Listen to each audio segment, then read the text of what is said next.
Commission agenda. What we discuss, we will do that regularly. We will provide the Board of Commissioners with the agenda that the RDC discusses. So we'll, again, that's for accountability and oversight. We had Commissioner Lewis talk a little bit about items that we talked about. Obviously, we codified the vote that the commissioners voted, and that was the vote for Lewis on board. A couple other important things that we did. We talked about the proposed loan. We're going to be moving ACDP off of from this building on the fifth floor back to 918, and we're going to be rehabbing that building. We think that's a good thing because we want to have those services or clients every day. We're going to find sort of like come home, come back home campaign. But particularly our residents, they don't like, it's difficult. The commissioners know to park here. And so we can go back to that space. And what we're doing is we've looked at what it's going to take to move all of them back. And then what we call, we'll lead into an aspirational rehab for a later date. But we want to, we've got some asbestos work and some other things to do there. The entire group, LPH, and all of them, very, very, very excited. Again, there's free parking back there, if you all remember. We think that we're going to expand some of that space so that there can be more intimate conversations when our clients come in, our residents. So, and they're very, very, very excited. Also from a budget, we're going to reel that move it in here. We're going to be looking to move another tenant in there, so that it's going to be that much less from a budget perspective that we'll be paying. So we've got a realtor working on that. So that was one of the big things that we also talked about. And then we also talked about what sort of initiatives that we can start to begin thinking about to move forward with to bring unrestricted funding, because we got these limited. We got to move out of the space where we get 80% of our funding, but left fewer and fewer dollars are coming from Washington D.C. To support our residents and what we do. So we're going to talk a lot more about what initiatives that we can do that can generate funding.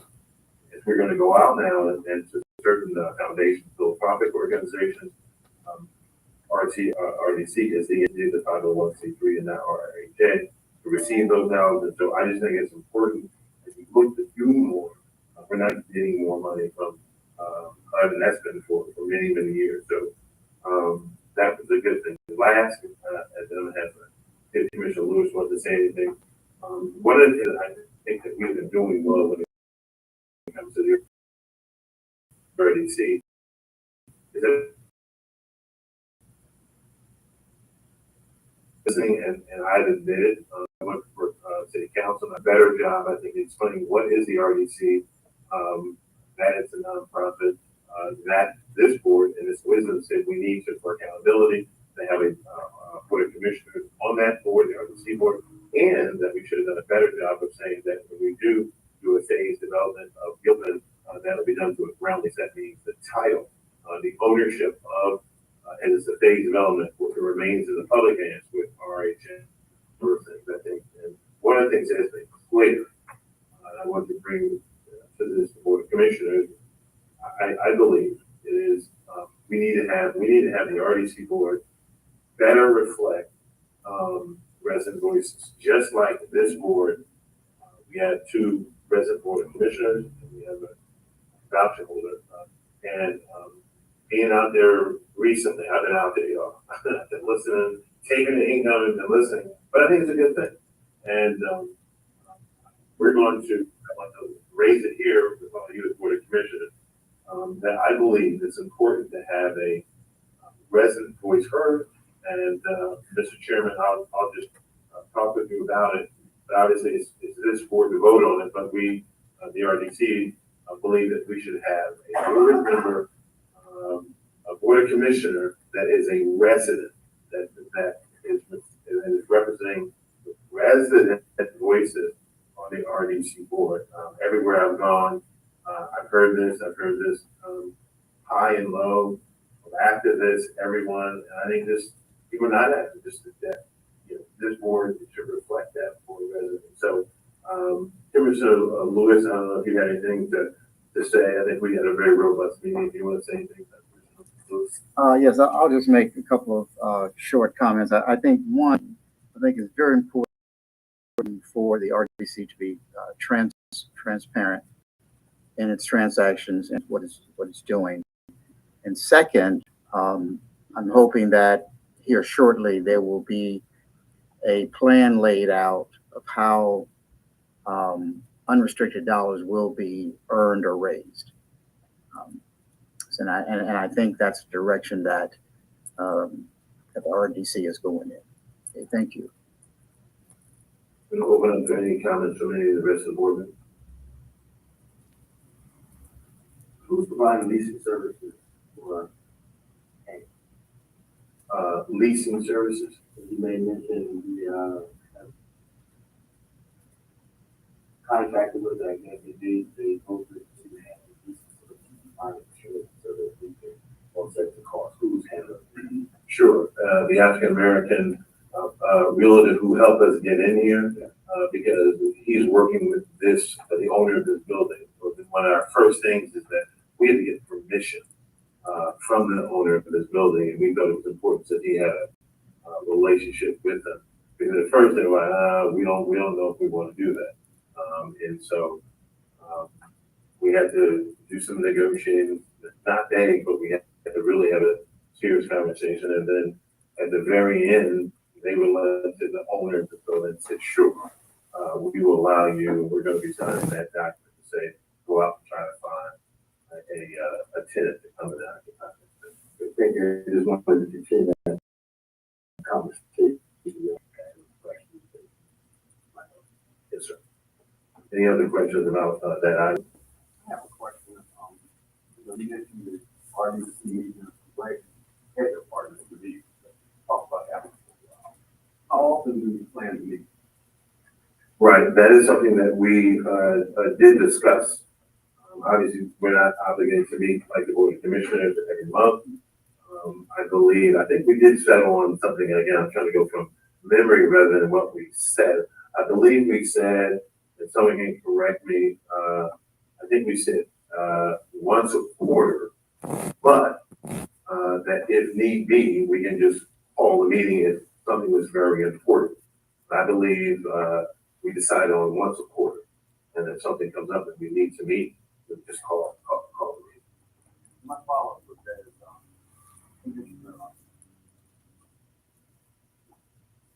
Lewis mentioned just now about setting a plan together for moving forward. How we're going to acquire these and what the end game is going to be. So we have a timeline for that, because it's a timeline for putting together a plan moving forward. For what What initiatives we're going for, Mhm. Where's the end game and where are we going? Who we're going for? Right. So we do have a list right now. We're feverish. We get on about 50 of the top philanthropic and foundations, not just in the Commonwealth, but around. And we're going to go out. We're going to do a road show. We have a spreadsheet. We can show that with you next month. We've been working on that feverishly, and it actually shows what specific areas that foundation did. Some do climate change, some do this, some do that. And actually is, when I was a lawyer, I used to represent some nonprofits.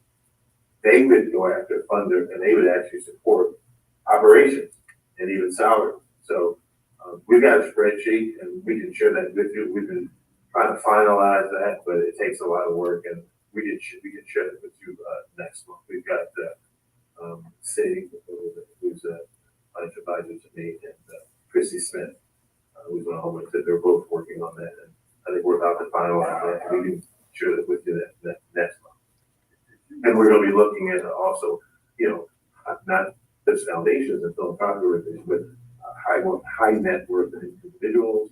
We also got a list of investors as well, because what we recognize is that if we want to do before with real transformation, real estate development, there's just not enough money when you look at the financial capital stack, right? If you do Fed, state and city, and even when you look at what the developer puts in, it's just not enough. We did a quick forensic look at, if you look at where Creighton Court is now, and you look at the other phases, you look at what is contemplated with Moses, you look at what is contemplated with Gilpin in 10 phases, and we did some financial projections. There are financial gaps. And so we've got a list of investors. Some of them are what you call social impact investors. And we got a couple foundations that are playing in the real estate space as well. So we've got a list. And again, we'll share that list with you all next month. And my biggest thing with that too is that a lot of these people have time lapse when they look at money. And they give it out of a certain period of time. So if you don't register and get your name in the hat and all that, you miss out until another year. Yet with this thing being unrestricted money that we're trying to generate, we need to get on top of it as soon as we can in order to get our name at the top of this. Yes, and you'll see the spreadsheet that we've got. There are a bunch of columns, and one of the columns is when deadlines when you need to make a presentation to submit your proposal. Others, like for instance, we will be making a presentation to Bank of America corporate. Yesterday, the branch president of Bank of America here, he's setting it up for corporate in Charlotte. That's kind of a specific date on that, but we will be doing that. I met when I was at the inner city. I met Senior Vice President Shelby Ashburn, who was heading up Foundation for Alpha. And so, but we're looking outside. We're not just looking at the Commonwealth of Virginia. We've got all of it. Again, you'll see the spreadsheet. I mean, it's very detailed, and it's got some timeline, deadline where we need to hit some. We'll share that next. Any other questions on that? Hearing none. The next item, and that is required board training. I think Miss Denise and Mr. Mike Kelly, who had an audit, wants to give make some comments about that. Commissioners, as a reminder, the Department of Housing and Development do a compliance monitoring review of the agency. 40-foot findings and 22 observations that we ran through the governance committee. One of the observations was in the governance, and specifically they talked about board training as was required. And again, they talked about how critical it is to basic functions, regulations, program operations, financial management, efforts, and required that this training be provided to HUD upon completion. This is something we've talked about before, and I want to turn it over to Ms. Webb, who was pulling together a recommendation for the HUD exchange program that I actually have gone through. I know Commissioner Harlan, I think you as well. It's an excellent program. For the board to use as a tool to get this training. Good evening, everyone. I did send an email earlier today that gave you all a nice list of all the 7 modules for Board of Commissioners training that includes procurement. It talks about our low housing programs, monitoring and risk management, and the housing program and the like. And so, while I know the videos on there are longer than I thought at the last meeting, I do apologize. It is good information. Also, when you click on the links that was given in the spreadsheet, it will have materials and PowerPoint as well for you to review. And I did give a timeline.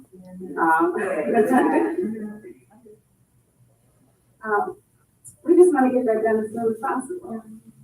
And again, we are here to assist if you need assistance.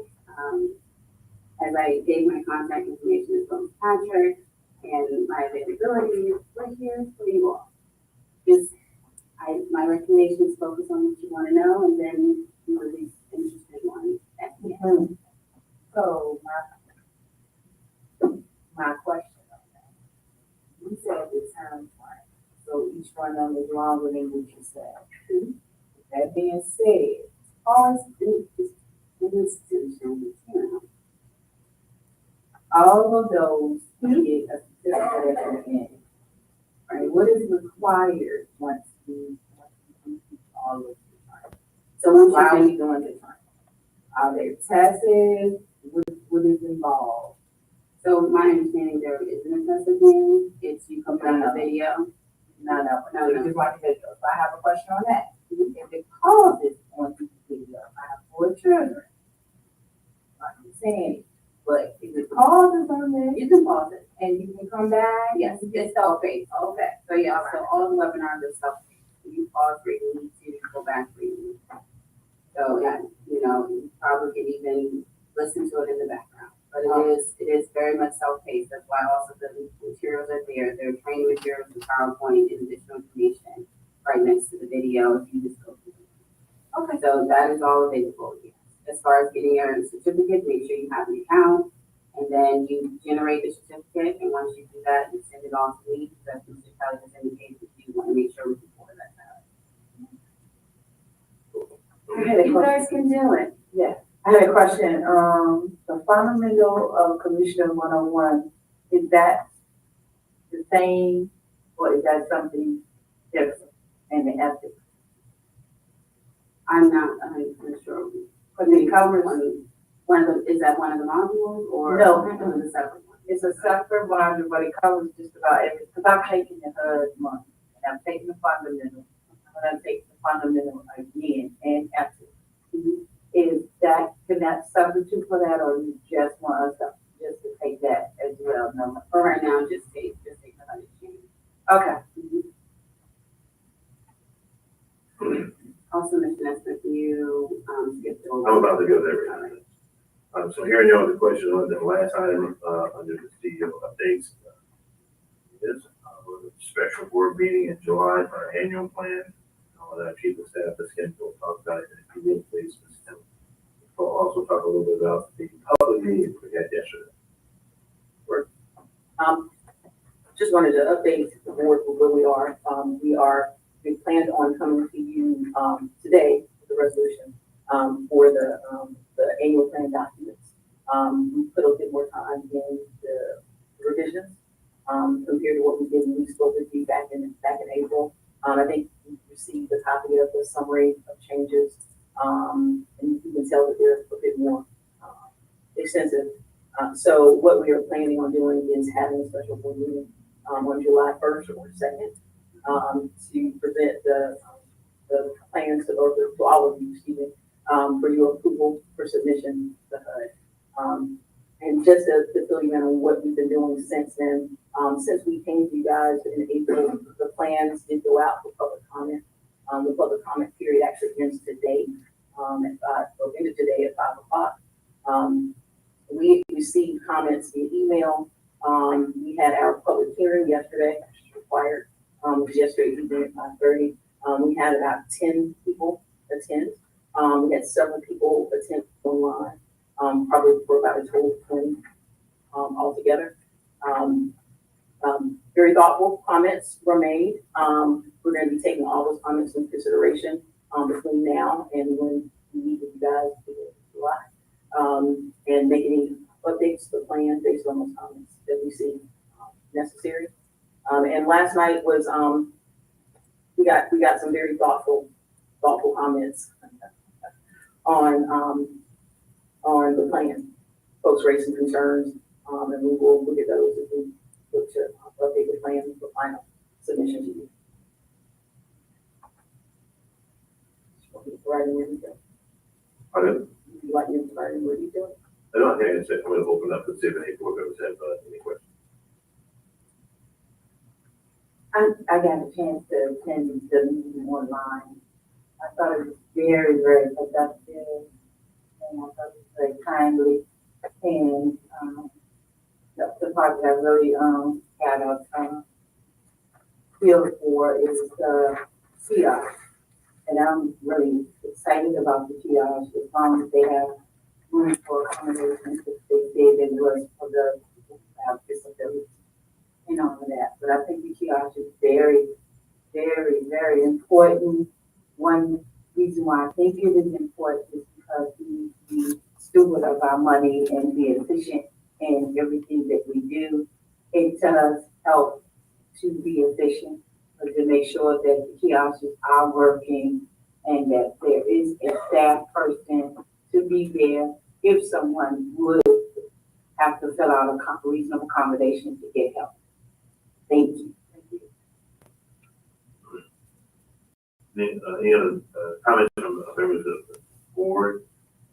Not, then, Mr. Chair, I think we should move to committee update. Stephen, before you do that, I'm gonna ask the vice chair to take over for a minute. I'm gonna have to Yes, sir. go out, and I'll be back in. Okay. Thank you. So now, the board chair with the committee updates. The first one is real estate. Turn it over to Commissioner. Thank you. It was a good meeting. It was good to learn about some of the things that that department is going over, some of the retrospect of communication, and some of the planned processes to put in place so that the general public has an understanding of what the heavy lifting is involved with this building project. We look forward to seeing that manifest. Looking forward to seeing all questions answered and giving the truth an opportunity to people that are look at it. Ms. Sherrill, do you have anything to add on that? Yes, thank you, Mr. Neesmith, Mr. Nesmith, and good evening to board commissioners and my colleagues in the room. Two things that I'll bring up from the narrative report that you saw, just to make mention that it has been a delay in the Creighton Court lease up of phase 8, but we have a process in place and working with my colleague, Mr. Corey Franklin, we are moving that process along on working with the developer. Also want you to know that's for phase 8. Phase B is now ahead of schedule and it is at 66% complete. So hopefully we will continue with good weather and be able to complete that project or that phase in early 26 and then have lease up to begin as well there. So I think all of the lessons we're learning from this first phase 8 will just carry over to the following phases. So wanted to note that. Thanks to our communications department, the survey and resident ability to vote for naming of the open process. We have completed phase 1 of that process. We'll be meeting with the community on June 26th at 5:30 and to discuss that and the committee formation of the committee, working with Ms. Oles and the resident leadership there to move that process forward. And not sure if come June or September when you return from your summer break, you'll have a new name for the new grade. So excited about those things for Creighton. Won't reiterate anything else in the report unless some of you do have questions. Having to take those as the chair, Mr. Nesmith, and our committee chair directs. I just want to update on that. That is, I know that Mr. Johnson was mentioning that we're going to get keys in hand. We're going to get keys in hand. So Lord willing, probably mid-August, everybody used to say the river don't rise or whatever, creek don't rise, whatever. He used to say, we will be handing out keys. That's going to be a big, big, big day. We're looking at mid-August based on what we're trying to do with vouchers and everything else. Handing keys to former residents look again for mid-August. It may slip to, September 5, but mid-August, and that's going to be a teary-eyed day before we really get hands in peace in hand.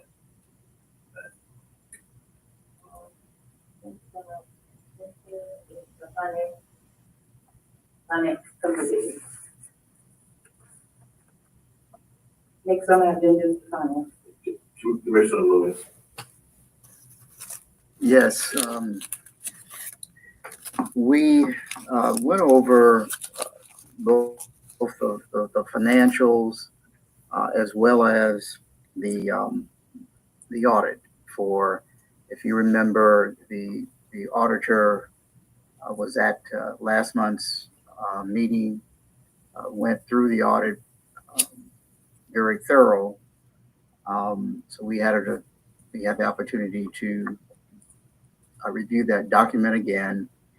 And, again, what I think is most notable is an audit without any findings, material weaknesses, or deficiencies, as well as any adjusting entries. So I think that, again, is it just goes to the caliber, the commitment of the staff. So I'll let the VP Finance have any additional comments? The only additional comments I would like to make, so in addition to the audit, we will be submitting it tonight for approval for acceptance of the audit.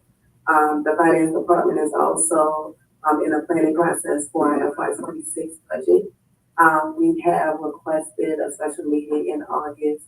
I think we were very successful last year. It was more efficient some time to have a special meeting for the presentation of the budget because it took me an hour to get through. It was very thorough.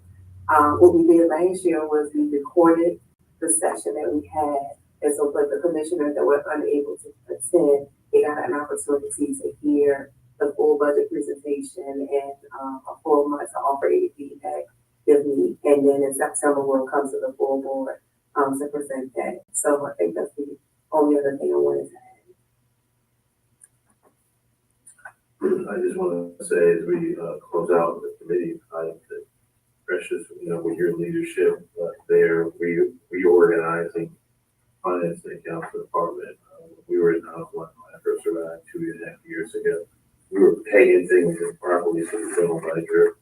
In some instances, we're not following general GAAP standards, and we're in a good place. But the reason why this is really good, as I said before, is because we will now next month have a conversation with S&P rating agency. And now we can tell them we're in a position now to say, for the first time this year, the agency, we've got no findings. Can you now give us what's called a non-public audit rating, so we can see what we need to do to get what's called a public rating. So with what we get as far as soft rating, a soft rating means it's not public. They give it to you and say, this is what you need to do to get it. So all things being good, we've been talking with our bond counsel. We want to be able to maybe first quarter of next year, see if everything is right, and we can potentially go out with an issue what's called an affordable housing bond and sell those bonds. And maybe what's called private placement bonds. We may go and just sell those bonds to Wall Street, but we would not be in that position, but for your leadership on that, Precious. I need a question over. We are now going to use the resolution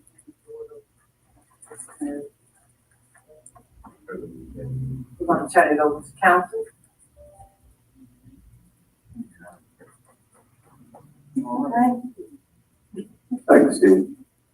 All right, resolution number 1.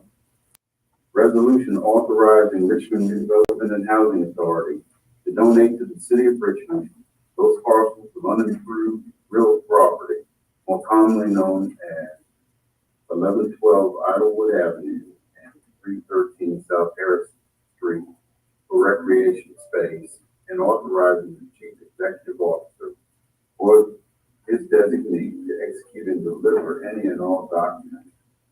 required to consummate such transaction. May I have a motion for approval, please? Second. Motion by Hardeman and, second by who? Commissioner. Commissioner Hardeman. Thank you, sir. All right, I'd like to call the question. I have a question. Yes. One question. I just have a question on this, I see it's 111 Howard Avenue and like her. I'm pretty familiar with the West End and that portion. Is that near the school that's over there? Where is that? Who can tell me that? I want to be sure I have our staff member here who's been handling that project, Ms. Carter, Walker. Carter, are you familiar? Is that by the school over there? I am looking it up. Thinking I am. Ms. Walker. Ms. Walker, you coming? Hi, everyone. Sorry about that. Good evening. I'm looking it up right now on Parcel Mapper to make sure that I'm correct. It is in the Randolph neighborhood. These are contiguous lots, so they're right next to each other, and they're on the corner of Idlewood and South Harrison Street. I think it's possible that it's near the school and a park, but I would want to do a little further diligence. If you don't go by the cemetery,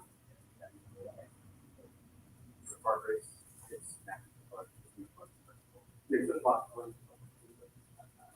Thank you so much for that. I think this is very good for this year, but I think at some point in time, we can play something like this, a flag up on the screen, in the future.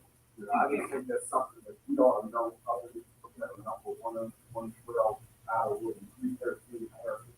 I just think it needs to go up there and show us proximity to everything else too, so we can look at that and make that kind of decision. We will certainly, do that, Commissioner Parker, for our next time we bring up similar, matter to you. I do want to share with you and all of you that these transfers are part of an agreement that this board or the VOC for the agency signed previously with the city. It's part of that cooperative agreement when the city funded $21.4 million for the Creighton infrastructure. They requested that certain parcels be transferred or returned to them. There are about 6 or 7 of those lots, and 3 have been approved. You approved 3 in May. Those transfers have been, in April. Those transfers have been completed. Now, this is an additional 2 as we work through due diligence on the others. Thank you, Ms. Hampton. Thank you. Are there any more questions? All right, let's take the vote. Mr. Johnson? Aye. Aye. Ms. Brody? Aye. Ms. Elliott? Aye. Mr. Hardeman? Aye. Mr. Jackson? Aye. Mr. Lewis? Aye. Ms. McCray? Mr. Parker? Aye. All right, the ayes have it. Resolution 1 has been approved. On to resolution 2. Resolution of Richmond Redevelopment and Housing Authority accepting Rubino and Company independent auditor's report for fiscal year ended September 30, 2022. May I have a motion for approval? Parker, motion. Aye. Okay, Ms. Bishop, second. All right, I'd like to open the motion up for questions. Are there any questions? I just need a refresher, just a brief refresher. 1 second. So what's been asked is for the Board of Commissioners to accept the fiscal year 24 audit, as presented last month by our lead auditors. This audit did not result in any findings.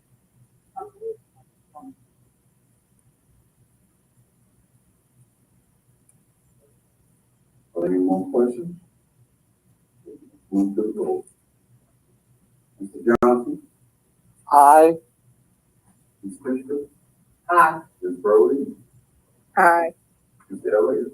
Aye. Mr. Hardeman? Aye. Mr. Jackson? Aye. Mr. Lewis? Aye. Ms. McCray? Aye. Mr. Parker? Aye. The ayes have it. Resolution 2 is approved. I believe, Mr. Nestor, will be going to close. That was correct.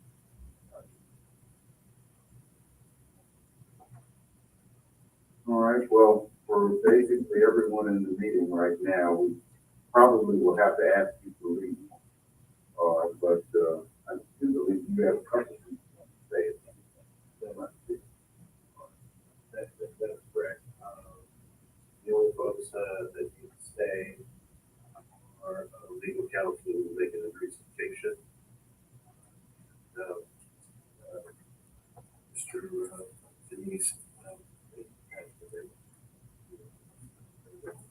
And then this note. All right. Okay. All right, well, we move that we go into closed meeting to first discuss the performance of an RRHA employee as permitted by section 2.2-3711A1 of Virginia Freedom of Information. Number 2, to obtain legal advice and discuss the status of the disposition of the various publicly held vacant lots as permitted by 2.2-3711A3 and section 2.2-3711A8 of the Virginia Freedom of Information. And 3, to discuss the disposition of publicly held real property and obtain advice from legal counsel as to the disposition of that real property, commonly known as building court, as permitted by section 2.2-3711A3 and 2.2-3711A8 of the Virginia Freedom of Information. May I have a motion? Thank you, Mr. Parker. Can I get a second? I second. Thank you, Mr. Bishop. Move for approval. All right, we have Mr. Johnson, Aye. Ms. Fisher, Aye. Ms. Brody, Aye. Mr. Elliott. Aye. Mr. Harden. Jackson. Aye. Mr. Lewis, Aye. Ms. McCray. Parker. Okay, we're all, I have it, and we'll vote in.